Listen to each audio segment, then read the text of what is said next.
Absent. Superintendent Chaudhary is absent. Secretary Churchill. Present. Ms. Eberhardt. I'm here. Mr. Gibbons is absent. Ms. Lala.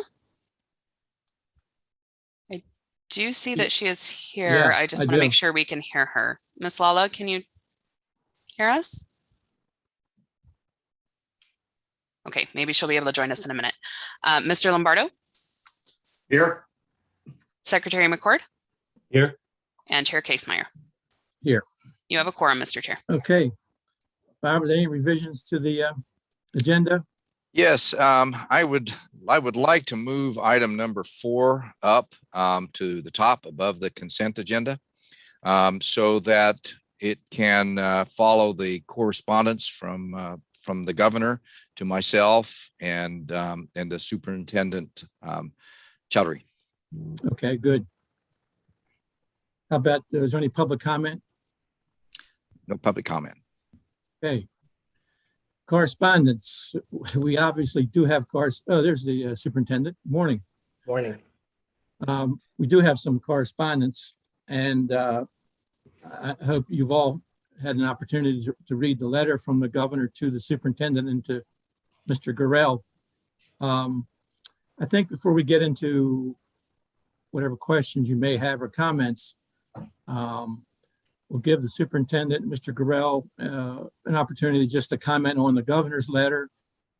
Then I think we'll have Jamie give his report on the air conditioning situation in the city. So at least when we begin the discussion, we have a basis to understand exactly where we are. Bob, do you have any comments you want to make about the governor's letter? Thank you, Mr. Chair. I think that makes perfect sense. Superintendent Chaudhary, would you want to go first, or would you like for me to go first? No, you can go first. Okay. It's Chaudhary. Just so you know. Chaudhary. I'm sorry. I'm gonna start correcting people now. I'm in week 10. No. So, Like Casemeyer. thank you. Thank you, Superintendent Chaudhary. I will start first then. So the letter, breaking it into a few parts, and obviously there are concerns, and we share them. The first part says there were 31 schools where students were dismissed due to air conditioning. We will look into that, and we have already. Of those 31, we have been able to determine that 10 were mechanical maintenance issues that have already been fixed. All these 31 we're talking about are in the city, correct? These are in the city. Yeah, Okay. these are in the city of Baltimore. That's the first paragraph of his letter. So there were 21 remaining that we will report out on now that we've got good information. I want to say that Baltimore City has been very responsive in helping us pull this all together so that we can provide a clear picture first to the commission, but then also that we can have the response in a report. Baltimore City is part of it for the rest of the state on all the air conditioning. That is one part of the question of the letter to us. The second part is a question on how are we with ventilation throughout the state. We started a survey on that actually a couple of weeks before the governor's letter. And we have that survey out to all of the LEAs, and we'll have those results within the next couple of weeks and be able to publish those into a separate report. I want to say that the ventilation is actually can be a very convoluted question. We are looking at ventilation as a minimum requirement so that there's a threshold to measure to. That's the way that we created the recommendations and guidance to the LEAs to maintain and ensure that their educational spaces were sufficiently ventilated to perform, and it really should not be any different with the current crisis that we have from normal. We want good fresh air in a classroom. Does every school system have the same standard? Yes, that's correct. That standard of we use parts per million of CO2 as a proxy for ventilation. That's the same method used by the American Society of Heating and Air Conditioning Engineers. In fact, the 1200 that we have in our sufficiency standards that the IAC has adopted, it's a 700 parts per million above the background is how that 1200 is established. And we find that that minimum should be applied across the board, and we have, and that's within the recommendations for occupied spaces. So providing that guidance to the LAAs has been very helpful to them. Of the results that we've received back so far, they don't have any spaces that are not sufficiently ventilated using that standard to measure by. I believe that the results as far as not having outbreaks speak for themselves. They have been very low within the schools that I'm aware of, and the superintendent may want to report more on that. That's it in a nutshell. And that also is in a letter that I responded to the governor from his letter, and saying that our survey for the ventilation is complete on the 15th, and we'll put out that report on the status of unoccupiable spaces based upon our requirements and measures after that date of the September the 15th. And we'll then also, as I said earlier, give a full report on the unair conditioned spaces throughout the state. Very short. Did any other schools in the state close because of heat? Lack of air conditioning? I'm going to defer to the superintendent. I'd be surprised if there weren't one or two, but I can't name them. We saw a few closures for inclement weather, but I didn't see anything. There were some schools that closed for mechanical errors across the school system, and those were on social media. There isn't like some kind of centralized reporting thing, but they were very clear on it. I don't have that in front of me, but every time we see it go out, my comms team quickly informs me on it. But there were some that closed as a result of that. Are you done, Mr. Gorell? Yes, thank you. Thank you, Superintendent Chaudhry. Yeah, so a couple things on the letter. One, I think it's important that we tell the actual story of what's happening around ventilation, right? It's a word that became in trend during COVID-19, but ventilation has always been important. It not only helps with COVID-19, it also helps with many other things as well when it comes to, airborne sicknesses and things like that. And so, and really this conversation started back when COVID first hit and going from summer 2020 all the way through here. And so school systems have been doing a wide variety of things. If you just control find an IAC agenda item and type in the word HVAC, it's going to pop up 100+ times. Every HVAC project, in some sense, is connected to a ventilation project. So that alone is important to also know as well. And so I put a link in the chat. I put two links. One is from the U.S. Department of Ed. The school systems all have gotten unprecedented amounts of funding to support not only mitigating and accelerating learning loss, but also to take on projects such as infrastructure needs. US Ed says, 20% of the funds of the American Rescue Plan have to be dedicated to learning loss. 80% they can use on other things. And going back from ESSER 1, ESSER 2, and now we're in ESSER 3, different school systems have used the money for different things. They've used it to replace HVAC systems. They've used it to carve out a new outdoor learning space. And then of course, they're using it for more programmatic things around teaching and learning. And so there's a whole site US Ed published that dedicates what school systems can do around ventilation. And so I shared that with you. That's been up for a while. The school systems have been aware of that. Doesn't mean they're doing everything on the checklist, because we know it's not like, hey, we need to replace this HVAC system because the MRF, the highest quality filtering doesn't fit in it. It's not going to happen overnight, right? It's going to happen over time. As someone who's coming from a school system that aged buildings, we had a 2030 plan to get to all of our buildings, right? That we needed to get done yesterday, and we used a series of bonds to touch up all of our buildings. So the other piece I want to share is around city schools. So that's the topic of ventilation. So whatever we put together, it's important to tell a more comprehensive story versus stating that school systems are not doing anything, because I don't agree with that. And so they have been working on a wide range. Now, the capabilities of a Howard County versus Dorchester County, we have to acknowledge what that looks like, what they can forward fund on general funding versus what they can do, while being dependent on federal funds to push a project forward.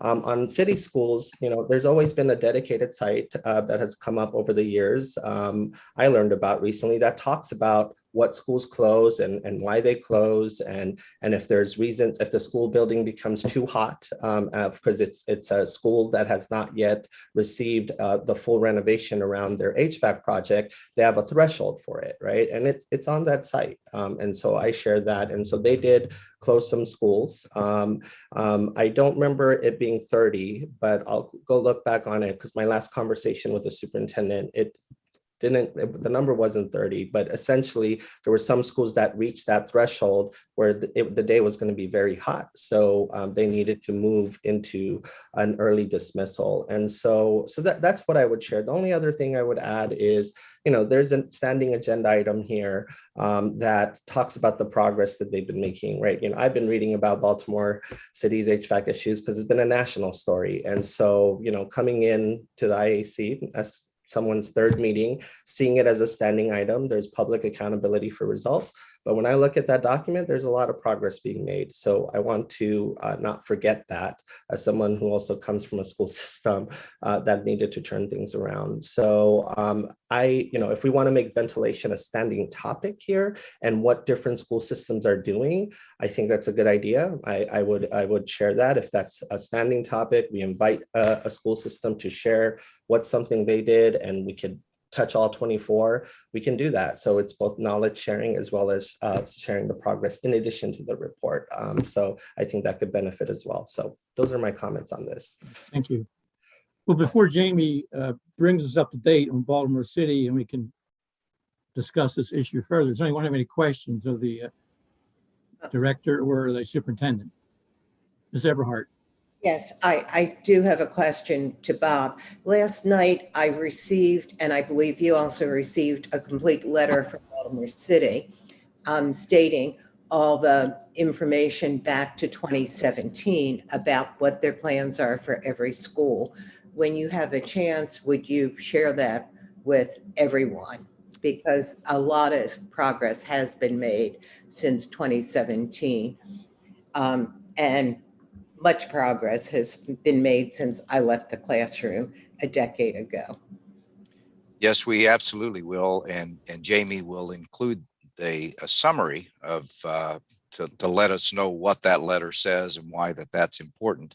I also want to clearly state that Baltimore City, because they, and they're not the only ones, have a lot of old schools, that the way that we would like to solve these problems, the perfect solution, isn't really affordable, and you leave a lot of students out. I think that Superintendent Chowdhury has made a clear point that you have to make do with what you have. Baltimore City did that. They started using these vertical package units in each of the classrooms, where it wasn't affordable to go in and renovate the entire school in order to solve this problem of not only air conditioning, but to also bring outside clean air into the classroom.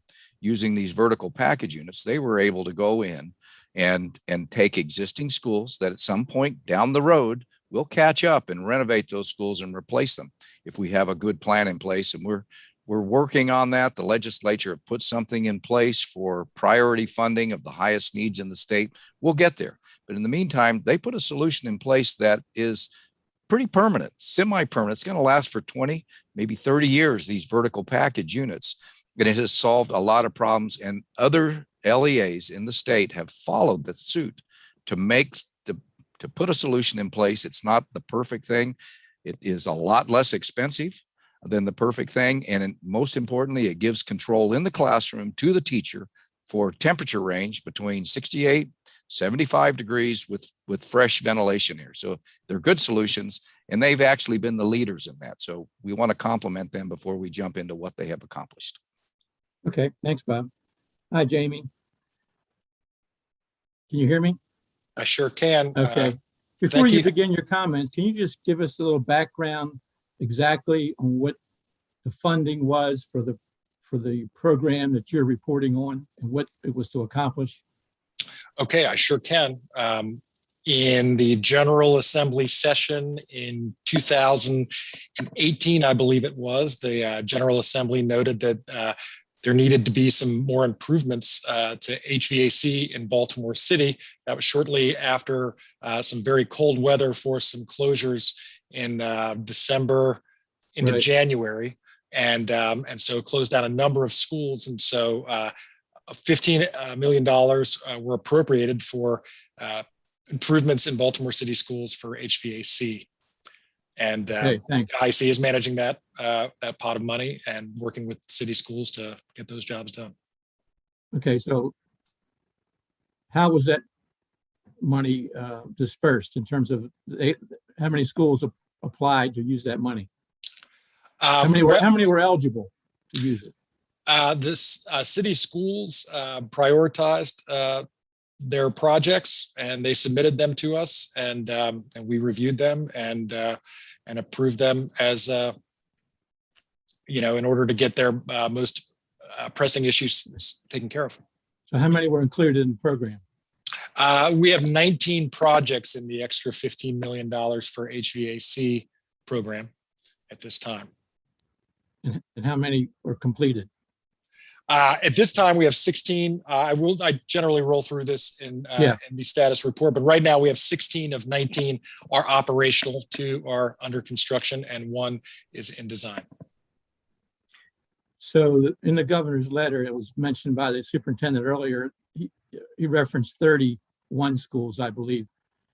Are there schools that aren't air conditioned that weren't in the $15 million program? Yes. How many were there? Were they?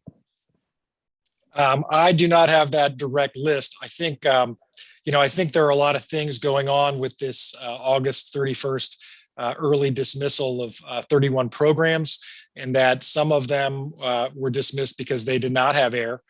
Some did not have enough air, and some had maintenance repair issues that needed to be addressed. And so for that reason, the list of that we have for extra 15 million is not the same as the schools that are not conditioned or were dismissed on the 31st. But I can go through a number of, I've got a bit of a presentation, so I can walk you through it. Okay, so the program originally had 19 schools included, 17 of which are fundamentally completed. That would be 16 are operational, 2 Right, under construction. Yeah. So the 31 schools that the governor was concerned about, they could have been mechanical issues and or lack of air conditioning. We don't know exactly why those other 14, 13 were included. Yes, we do. Oh. Absolutely. We have looked into it, and we've also worked with city schools to get the lowdown on all these schools. Oh, okay. I can put them in some buckets for you. Go ahead. I'm sorry. Yeah. All right. So let me just start with some broad context. First of all, thanks, Chair Casemeyer and members of the commission. It is good to see you. And I'm glad to be here to present item 4. That's the extra $15 million for HVAC update. And that is on page 237 of your agenda. But before I do want to provide some overall context for Baltimore City air conditioning status. Looking back in 2017, there were 75 buildings without air conditioning at that time. And at that time, city schools developed an air conditioning plan to deliver air conditioning in all schools in 4 years. As Bob mentioned, vertical package units were identified as a really excellent solution, better than window units, because not only do they cool, but they also provide heating and ventilation and controls at the classroom level. But it turned out that the actual cost of those vertical package units with installation was about double the original expected cost. And that was because significant electrical upgrades were needed in the older buildings in order to accommodate the vertical package units. Incidentally, those same sorts of upgrades would have been required for window air conditioning units as well. Also, as Bob said, the life cycle of the vertical package units is much longer. And they are also still, even at double the price, much cheaper than a full HVAC replacement. You can see that City Schools update, which we will distribute at some time, page 7 for more details on that. At that time, there needed to be some recovery because all of a sudden projects got more expensive. And so the plan needed some more money. And I think that recovery actions have been notable. City Schools spent more local capital in order to deliver those projects. They closed some gaps. They've spent, I believe, about 2.3 million of their own capital on the extra 15 million for HVAC projects, which required no match. And another good example is the first round of VPU projects, Edmondson High School, for example, state allocation of $477,000, but the contract was 1.7, and Baltimore City covered the difference in order to get that job done. As we have spoken about, the General Assembly appropriated an extra $15 million to make sure that air conditioning got into those schools as quickly as possible. And this commission has made some moves also to be more flexible.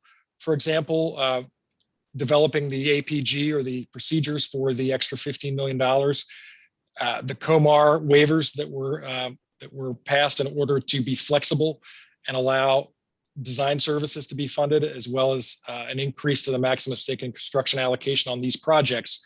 In addition, the IAC has been more efficient, in particular when those original projects came in over, rather than canceling and waiting till the next CIP and rolling them in. We canceled those projects and then we amended the CIP with those projects with additional money that was available from City Schools reserve funds to keep those projects moving and not just get them in the buildings faster, but also save on the cost of escalation as well. So in 2019, there were 60 buildings without AC.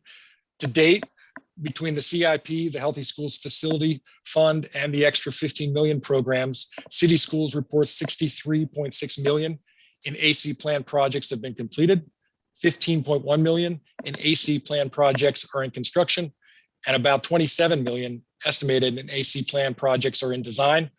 And this does not include the major projects that have been completed through the CIP, like Holabird and Graceland, as well as the 21st Century School Building Program, which is chugging through 28 facilities for 32 programs. And in fact, just 2 weeks ago, opened about $222 million worth of schools. So there's a lot going on. So on August the 31st, 30 programs were dismissed due to the lack of adequate AC. Of those 30 programs, 9 are in buildings that have AC but needed repairs, one of which is in a building that City Schools does not own. Repairs have been complete in the other 8.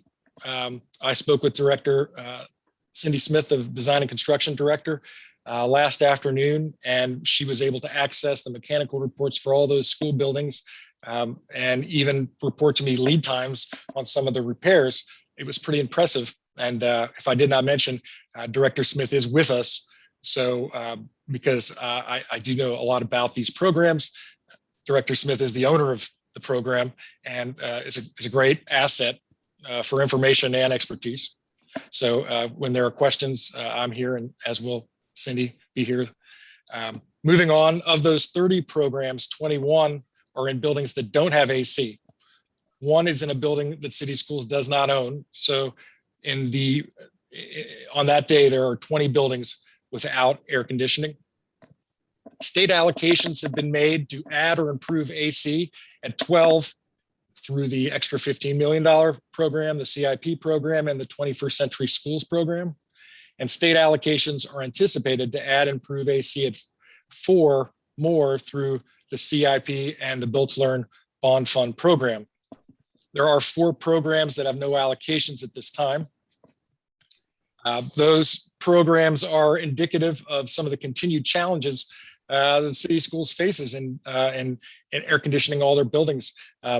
Some of them are old. Utah Marshburn is a 70s era school, and a project had been allocated, and as design started, indications of structural issues were observed, and so that project had to be canceled. And City Schools is working on a further solution, whether or not that is portfolio based or whether that is a repair based solution. They are exploring those now. Also, there were 160 school buildings in the portfolio back in 2017. There are a few less now. 21st Century School Buildings program has been a lever to not only provide new schools for a lot of kids, but it's also allowed city schools to reduce the overall size of its portfolio. But there are still big buildings that are a little underutilized, given the tremendous change in population over the last decade or two. And so those are challenges. We have spoken about Southside Building, for example, and that is one of the programs, New Era, that dismissed early on the 31st, as well as the Professional Development Center is also a very large, older building, and it has a program in it. But again, these are continuing challenges. They are sometimes unique, usually just probably to a greater magnitude than in most places. So in order to continue to address these challenges, the IAC, we are thinking about portfolio and project planning from the get-go, and we are thinking about maintenance and effectiveness, both of which to minimize total cost of ownership over the lifetime of a facility and a portfolio. So that's what we focus on in Baltimore City, and that is what we focus on across the state. If there are any questions on this, on the 31 buildings or 30 buildings on August 30th, I can take questions, or I could also just move into the extra $15 million status report and catch up at the end. I'll leave that up to you, Chair Casemeyer. Okay. We went through a lot of numbers, but so you're saying of the 30 schools that closed because of heat, 9 were for repairs.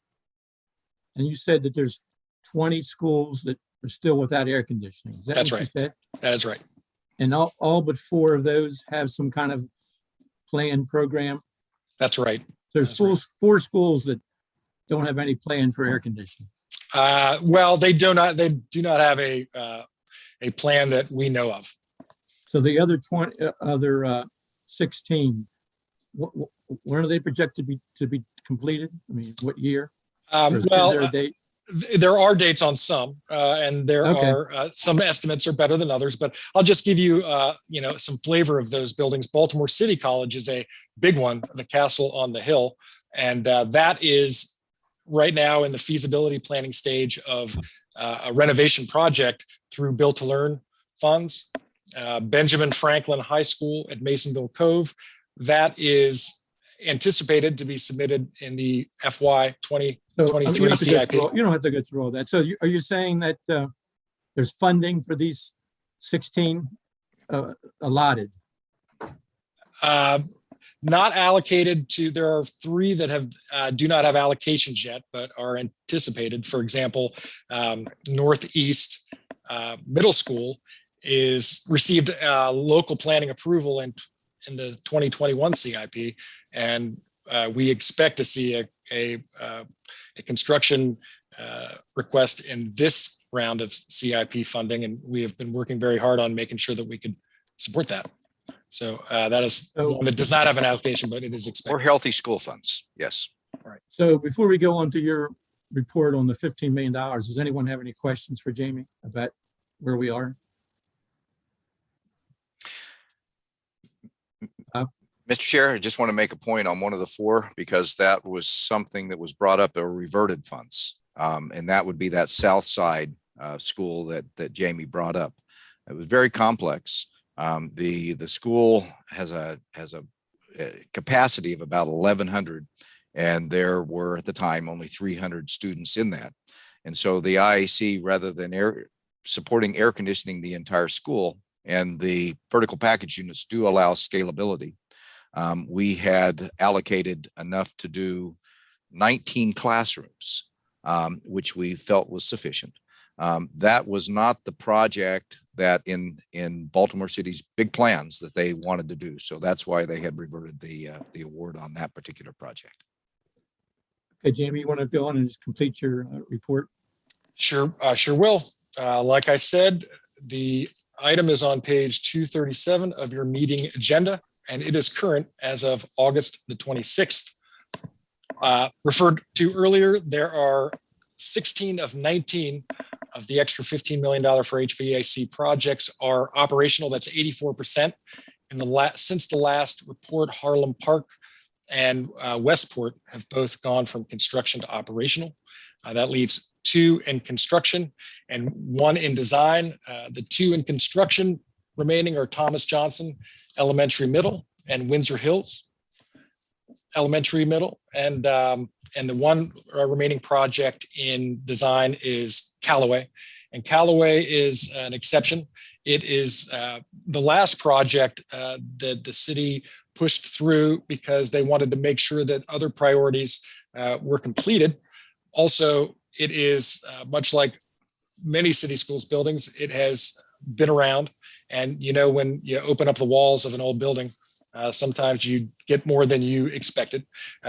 City Schools has addressed all those unexpecteds and has increased the scope and is working through the final design in order to not just replace the air handling units, but really to make that HVAC system whole and functioning. So they have taken their time on that one. At this time, we have $15 million of the $15 million allocated. That's 100%.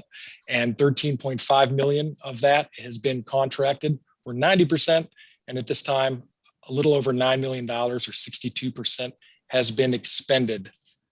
With that, I will wrap up the report. I know that I've said many, many things and brought many, many numbers. So I'm here for questions. And I also, as I said, Cindy Smith, Director of Design and Construction from Baltimore City Schools, is here as well. So if there are any gaps to fill, please. Thank you, Jamie. And thank you, Ms. Smith, for being here.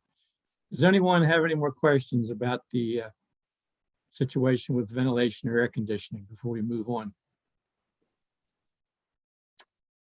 Okay. Thank you very much, Jamie. Thank you. Okay, we have a consent agenda, items A through E. Does anyone have any questions about any of those items before we ask for a motion to approve?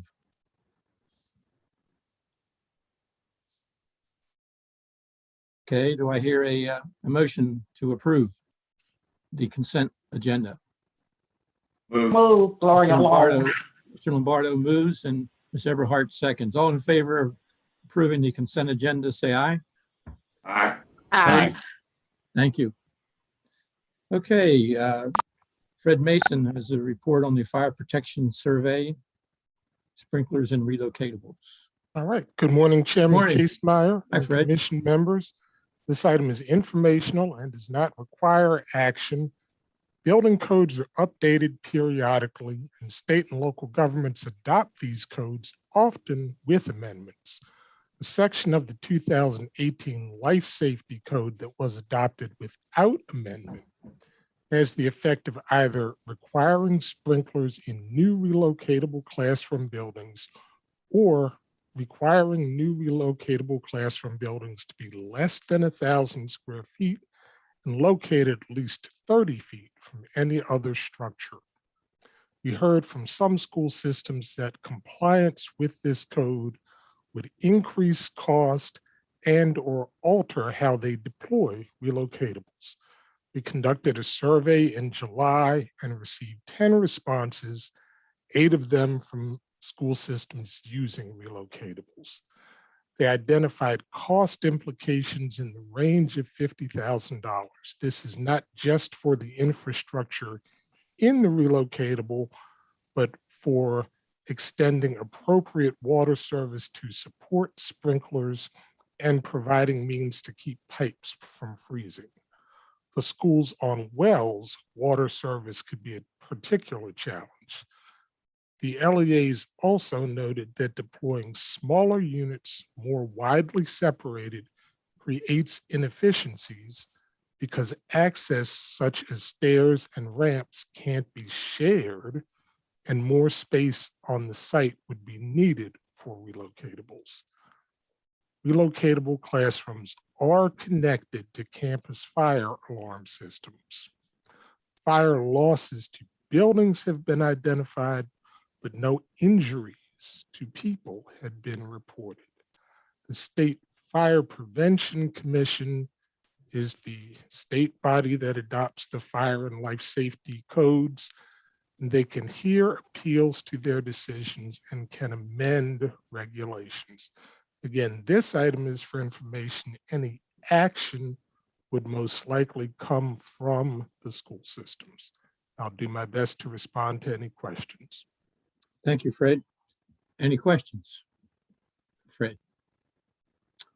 Okay, let's move on to the adoption of the FY 2021 annual maintenance report. Scott?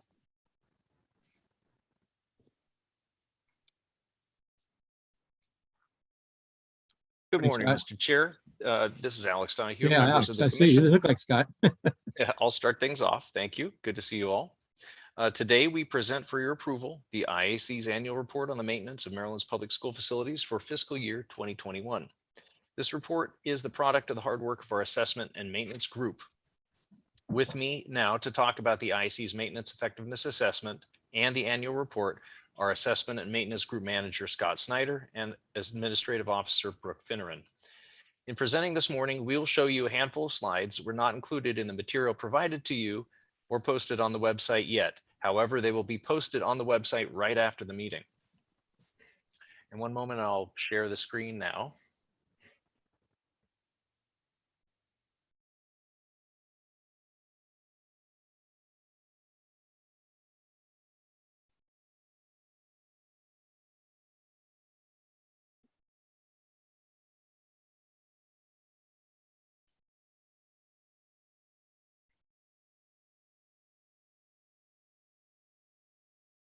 It's there. Great, thank you. Since 2007, the IAC has conducted maintenance inspections of selected LEA school facilities. Beginning in 2021, IAC staff implemented a new maintenance effectiveness assessment as part of its technical assistance to LEAs. The assessment focuses more on LEA's maintenance systems, processes, and accountability mechanisms than the previous maintenance inspections did. The new assessment covers more aspects of facilities maintenance, including the category of maintenance management, which includes maintaining and following preventive maintenance plans, as well as the use of a computerized maintenance management system, or CMMS. The new assessment focuses on the things that have a substantial and direct impact on teaching and learning, and on the longevity of building systems and of the facility. This is because we want to help LEAs address first the things that have the greatest negative impacts on education.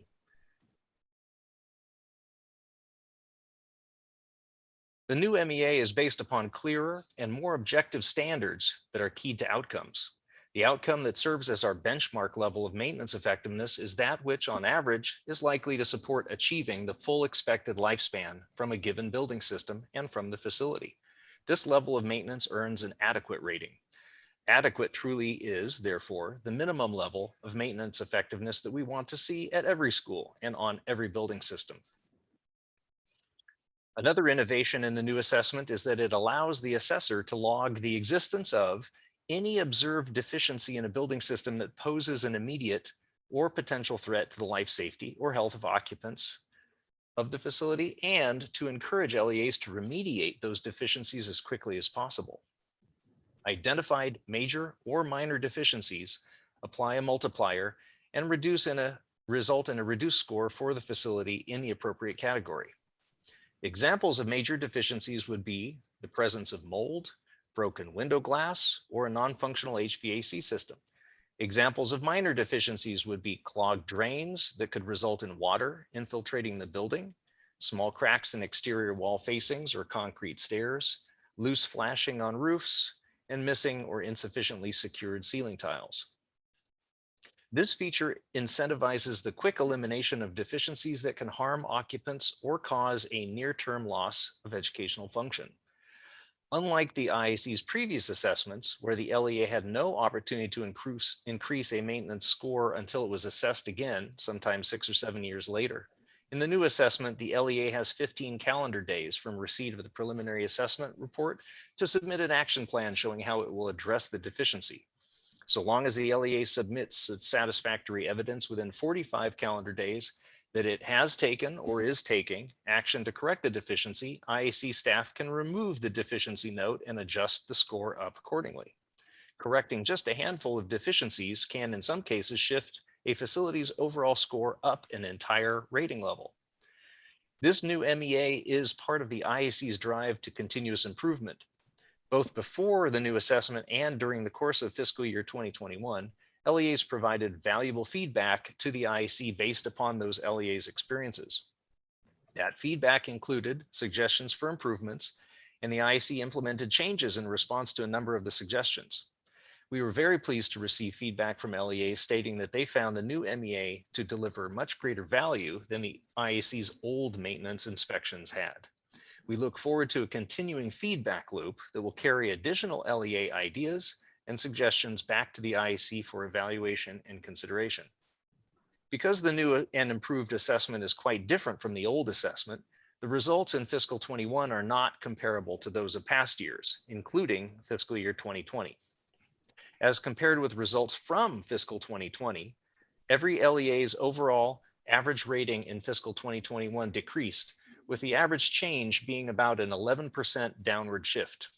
For this reason, the annual report we're about to show, and that is in your agenda, cannot yet show a multi-year trend line for LEA's maintenance effectiveness. That will come in coming years. Fiscal year 2021 serves as the start of a new era in clarity about and a deeper understanding of the maintenance of Maryland school facilities. Now, I'd like to have Brooke talk about the assessment results described in the annual report. Brooke? Thank you, Alex. On page 61 of the agenda, it shows that 268 assessments were conducted in fiscal year 2021, which is 8 more than in fiscal year 2020 and more than in any year since the IAC began the program in 2007. 194 schools, approximately 72% of schools assessed in fiscal year 2021, received a passing rating, with 131, or nearly half of schools, earning an adequate overall rating. This is good news because it suggests that nearly 3/4 of the assessed schools are being maintained adequately overall. However, 74 schools, approximately 28% of schools assessed in fiscal year 2021, received either a not adequate or a poor overall rating, suggesting that the building systems or facilities will not achieve their full expected lifespans if the level of maintenance is not improved, which will likely lead to increased maintenance costs as the conditions of the building systems decline prematurely. The statewide average maintenance effectiveness rating by facility was 73.88%, which falls within the adequate range under the IAC's rating system. 21 of 24, or 88% of LEAs, earn an average overall maintenance effectiveness rating of adequate or better. 4 LEAs earned a rating of good, which indicates maintenance effectiveness that is likely to extend the lifespans of building systems beyond the expected lifespans.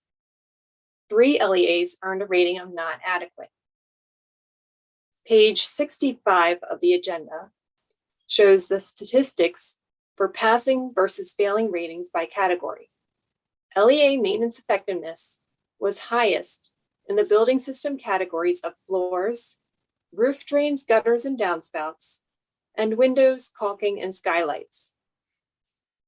The most superior ratings were earned in interior lighting, likely due to the majority of LEAs transitioning to LED fixtures, which are easier to maintain than other lighting options. LEA maintenance effectiveness was lowest in the building system categories of roadways, parking lots, and walkways, HVAC systems, and playgrounds, equipment, and fields. In terms of deficiencies, the categories listed under site and under building equipment and systems collectively received 606 out of 979 unremediated deficiencies. It is important to note that the number of unremediated deficiencies accrued by LEAs ranged significantly, from a low of 0.25 per school assessed to a high of 8 per school assessed. Our experience this year suggests that some of the higher numbers result from LEAs having more portfolio than they have the resources to maintain. Here, I will hand it over to Scott to talk about maintenance management. Thank you, Brooke. The new maintenance effectiveness assessment includes 4 new categories under maintenance management, which did not receive ratings in previous year's assessments.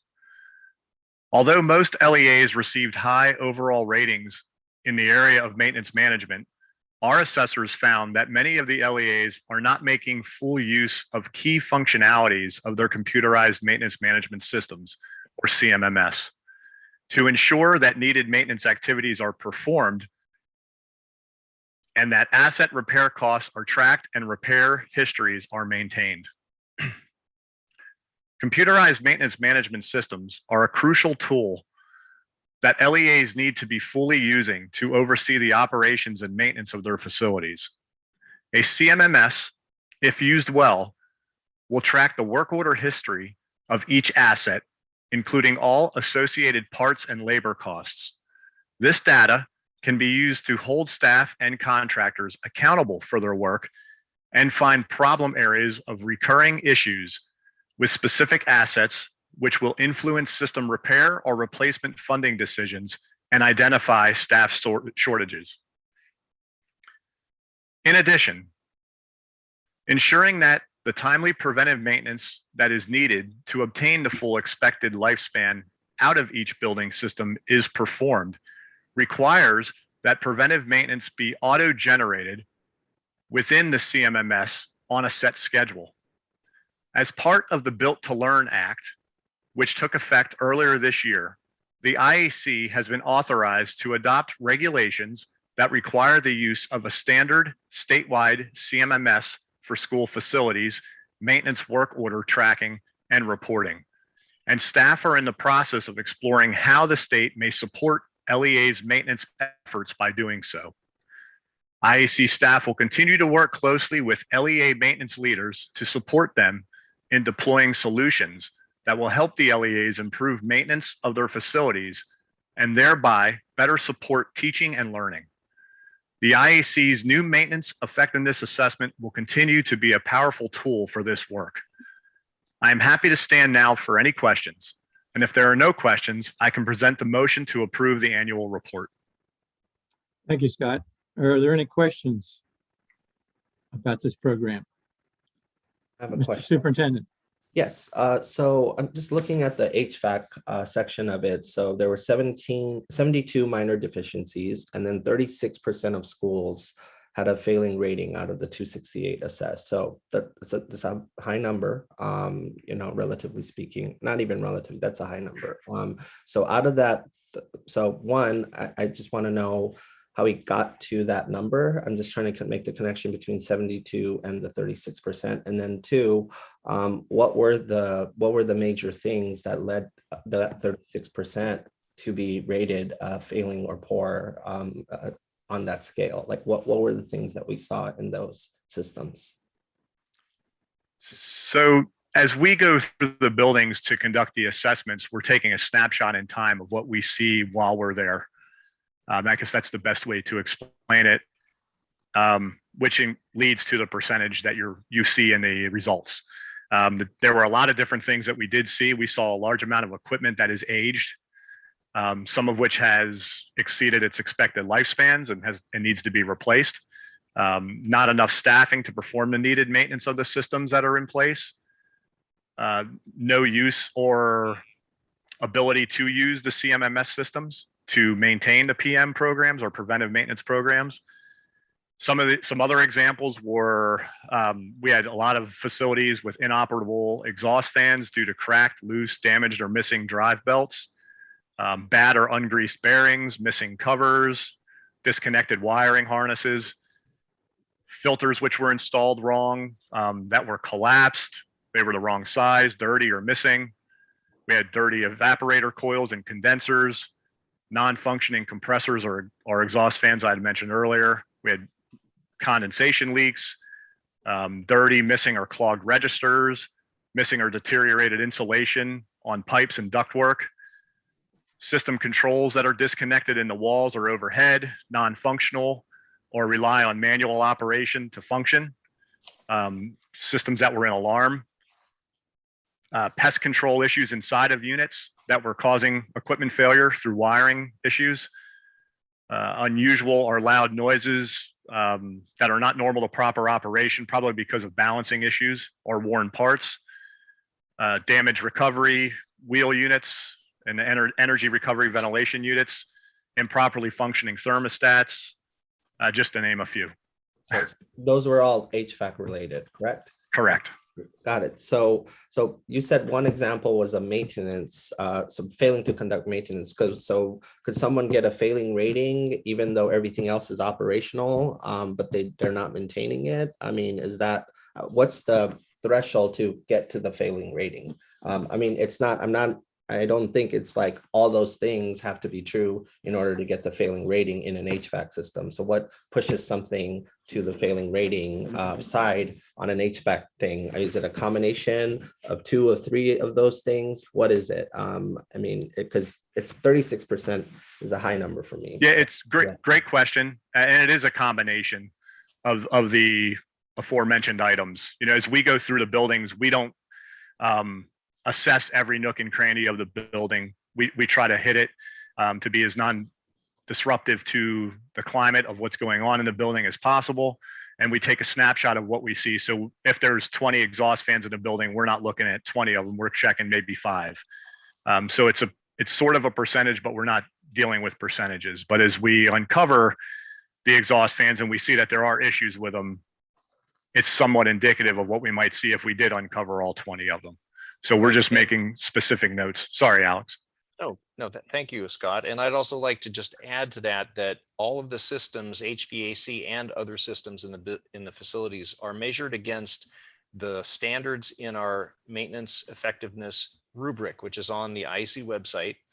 And for HVAC systems, it specifically lists that a system should receive a not adequate rating if it's not functioning as intended, if there's evidence of significant signs of corrosion, collapsed or missing filters, leaks, or activated alarm indicators, evidence of issues requiring significant repairs or replacement, or evidence of inconsistent maintenance practices.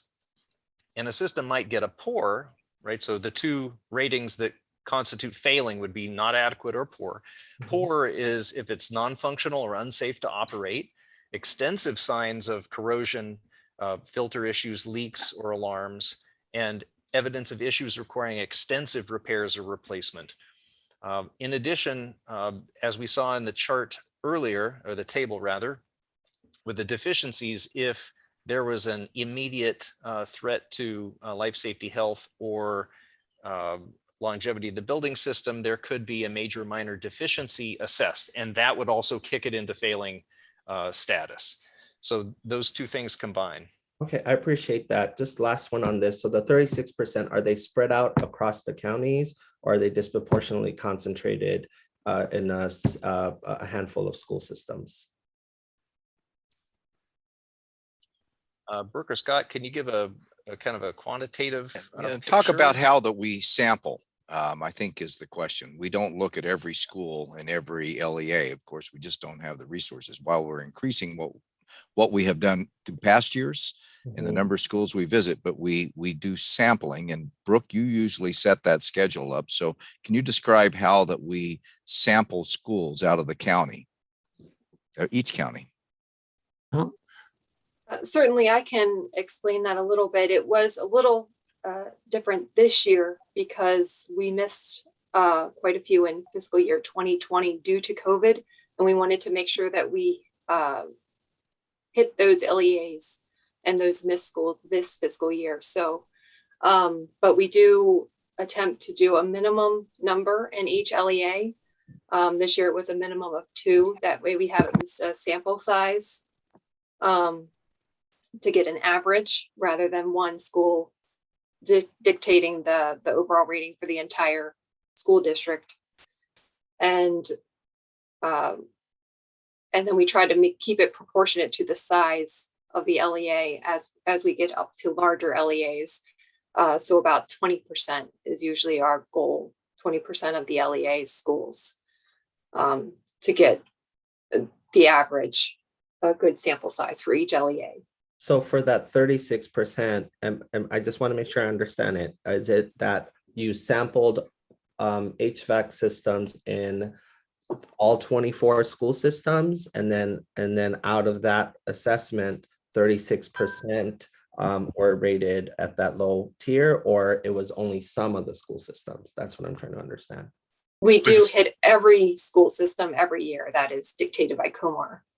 Okay, I guess I would want some detailed, if it doesn't have to be today, but just on who those 36% are and where they're concentrated are. I would like to see that. HVAC is a hot topic. I'd like to know. I know Baltimore City tends to take up the airwaves, but I imagine it is spread out across our state. So I'd like to, Yeah.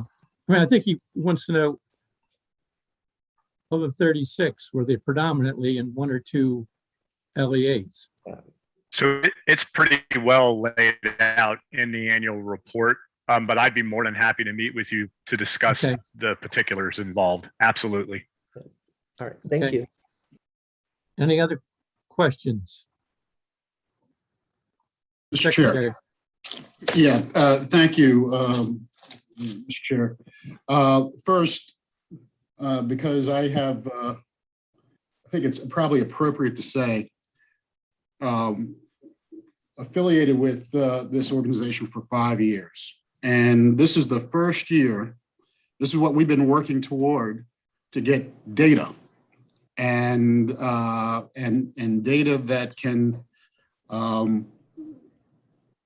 correspond to compare and contrast schools to schools, school systems to school systems, and data that will help us move forward. So I do want to compliment the team about putting this report together, because I remember what the reports looked like in the beginning, and you couldn't scratch the surface on how to strategize and move forward. So that's the first thing. The second thing, and because I don't want to get things incorrect. The plan is that every school would be reviewed on a is the goal within a 5-year cycle? Can you confirm that? Yes. So, sir, I think that's the thought process. As we increase capacity, we'll obviously be able to do more. So that's what we're working towards, correct? All right. And so with in 5 years, we should have an abundance of data to be able to absolutely to move forward and to have a greater snapshot of what's going on within our school systems. Mr. Chair, could I comment on that also? That this, we also have the school facilities assessment that we're establishing the baseline this year.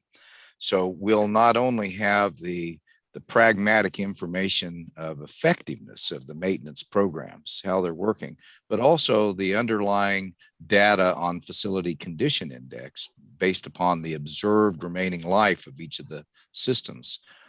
As Scott said, there are some systems that are now non-maintainable because they have not had the funding sufficient to go replace the parts that need to be replaced. So we'll be able to look at those things together, and that will give us even more information to look at the highest needs, because of course we want to focus on the highest needs in our spending. That's more effective.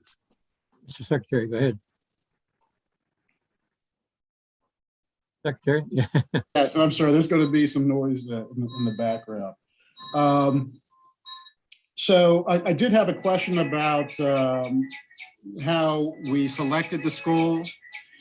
I see that Frederick County had 40 schools out of 68. That's 58% of the schools sampled within that LEA.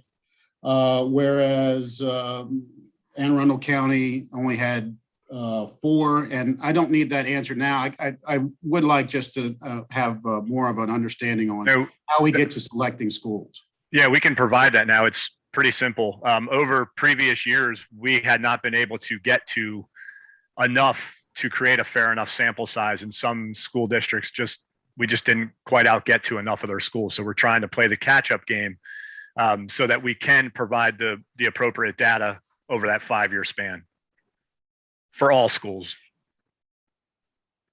We'll get back to you with that information. Thank you, Mr. Chair. Thank you. And then finally, I just want to make sure on page 61, where we talk about the chart for the FY21 maintenance assessment results, and we identify, it's an identification of the schools that were assessed, not an identification of the school system as being adequate, good, or poor. So it's purely to the schools that were assessed. And over 5 years, you'll be able to compare and contrast a total assessment on the portfolio. Yes. Okay, great. So love the information on the CMMS, love the PM planning side of this, and in the future, if we could just have a little bit more time to go through this report, I think that would certainly be helpful for us to digest. So thank you, Mr. Chair. Secretary. Yeah. Ford. Thank you, Mr. Chair. Again, I would echo Secretary Churchill's thanks to the group for the good work and the way that is presented. It's easier to see than ever. It's better to compare across school systems. But if somebody wanted to pick out entryways and exterior doors as an item, for instance, across everyone that's been assessed, is there a way to do that you could either prepare a report or I guess I don't want to make your report electronic so that I can play with it, but I'm saying that if you picked a category and could take that category and then show the results for every one of the systems that you've assessed this time, we might get information about how that compares for entryways and doors. But of course, entryways and doors are not the topic at the moment. Topic would be HVAC. And in Baltimore City's results are different, but just based on what you assessed. And so that's the whole thing that Secretary Churchill was saying. You're just talking about what has been assessed at the moment. But the ability to pull out a particular category and see how everybody did in that category might be useful. And you may be able to do that electronically. I'm not encouraging more paper at all, but I'm encouraging the ability to take the results of the report and potentially compile sub-reports from that. If you made it electronic and then pick all the categories that you assess and then say, just for that category, you could, within 2 clicks, see how everything that was assessed ranks across the state for that particular category. It's just a way to make the data potentially more useful. And it's just a suggestion, not a criticism, because I'm terribly impressed by what you did, terribly impressed by how it's presented. So please don't take it as a criticism, just a suggestion for improvement. Mr. Chair, I think we're very close to being able to do that. We developed a separate, a new system so that our assessors could walk around and not have to use paper and see what was happened at that school previously. put their information together as they go. That way we can give these reports to the LEA within a couple of days of actually visiting. It used to be within 6 months or more. So it's very real. They can fix things, hopefully. That's why we have the majors and minors, so that they can take care of those things. But we are also able, because this is electronic, to do just what you ask, over time, to be able to go back and dig in and see if there's trends. Ms. Everhart. Ms. Everhart.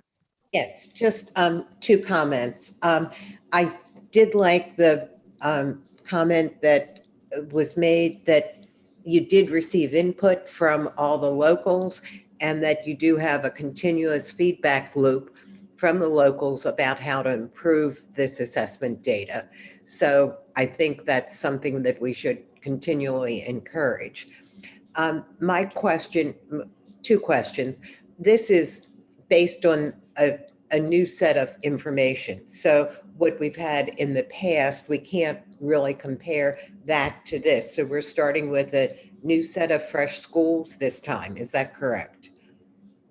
Mr. Chair, yes, that is correct. Okay. Then the second question is, then this school that was assessed this cycle won't be assessed for another 5 years. Is that correct?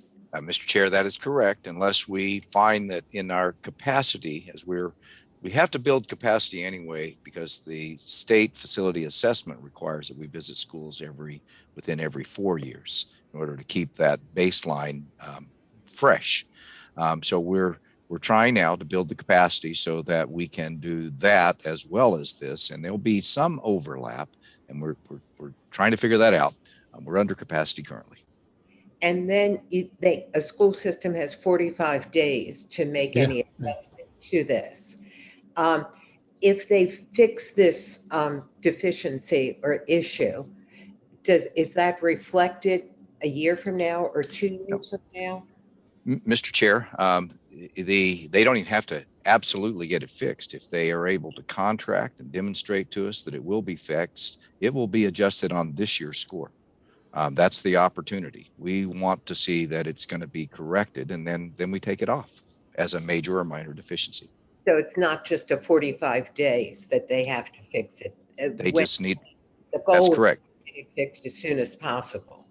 Yes, But Mr. Chair. when it is, so if we look back next year, if the school system has said these are fixed, then this report would also reflect the current schools. Is that correct? Mr. Chair, the current report will reflect that if they have either fixed it or they have demonstrated to us that they have a plan, they're going to contract and that to take care of it. And we have to take them at they say they're going to do it. We expect them to do it. If we come back later and they never did it, then that creates a whole different issue that we have to work through.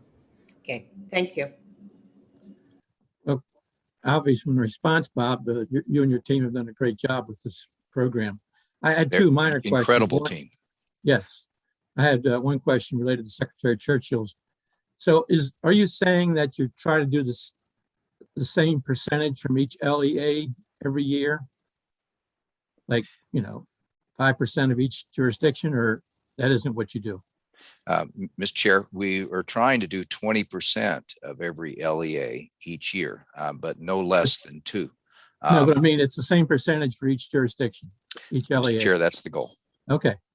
And second, what happens if they don't respond within 45 days with a plan? Mr. Chair, it's an uncorrected deficiency, so it counts against them as in the initial report that was provided to them to consider fixing it. Okay.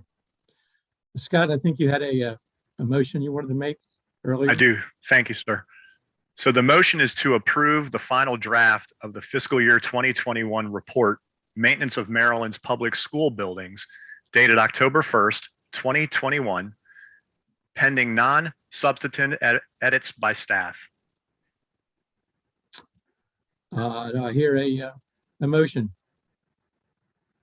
for approval? So moved. Ms. Everhart makes a motion. Secretary Churchill seconds. Any more discussion? All in favor of the motion, say aye or raise your hand. Aye. All opposed? Aye. Ms. Everhart, were you a no? You're okay. You're an aye. Aye, yes. Okay. Thank you. Okay, School Safety Grant Program, Arabia Davis.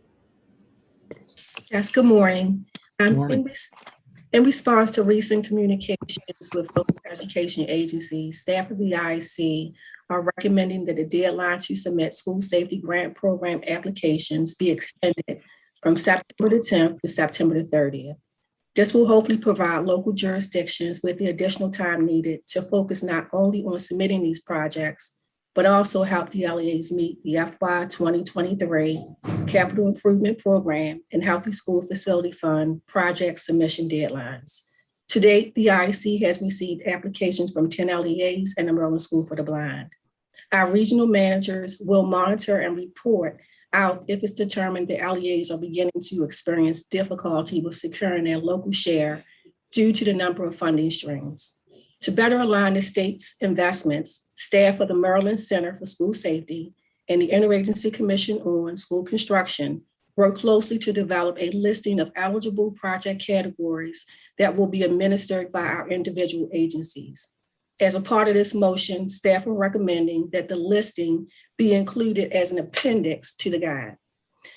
The benefit of this document is to provide clarification on the appropriate project types that should be submitted for funding consideration to the two agencies, as well as to ensure that the program requirements are met. For example, projects that are submitted to the Maryland Center for School Safety focuses not only on security, but also on behavioral services, training, activities, and staffing. While the IAC's focus was on construction-related projects that are fixed assets that offer long-term facility improvements. The IAC staff will be able to provide technical support as needed to the Center for School Safety. I also like to mention that staff have also modified the guide to reflect the appropriate project design review levels for project submissions. Previously, the review levels were not appropriately captured. I am available. Any questions for Arabia?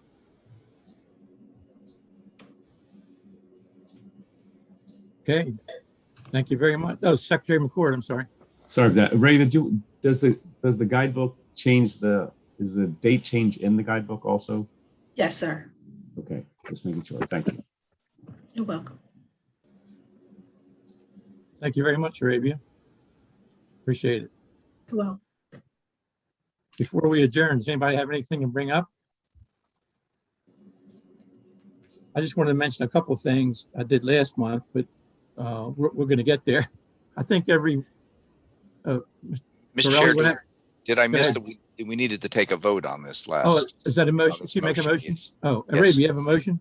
yes, sir. I'm sorry. To approve revisions to the School Safety Grant Program Administrative Procedures Guide to extend the submission deadline for applications to September 30th, 2021, and to provide clarity on eligible project categories. Any questions on the motion? Do I hear a motion in favor? Motion. Mr. Superintendent, second. Second. Secretary McCord, all in favor, say aye. Show your hands. Aye. All opposed? Okay, thank you, Arabia. You're welcome. I think we're going to try to do at the end of the meeting, some kind of a briefing on various aspects of funding, which I think should be proved to be interesting. If they're not, we'll stop it, but we'll try it. Staff's working on bylaws, and I may be calling a couple of you to chair subcommittees, one on bylaws and one on developing parameters for evaluation of the executive director. So I'll be calling you to some of you this month. Is there anything else we want to bring up? I thank you for your attention. I thought it was a very interesting meeting. Do I hear a motion that we adjourn? Secretary Churchill? So moved. Second? Mr. Superintendent, all in favor, say aye. Aye. Okay, good to see you all. See you next month. Thank you, Bye-bye. members. Thank you, Jay.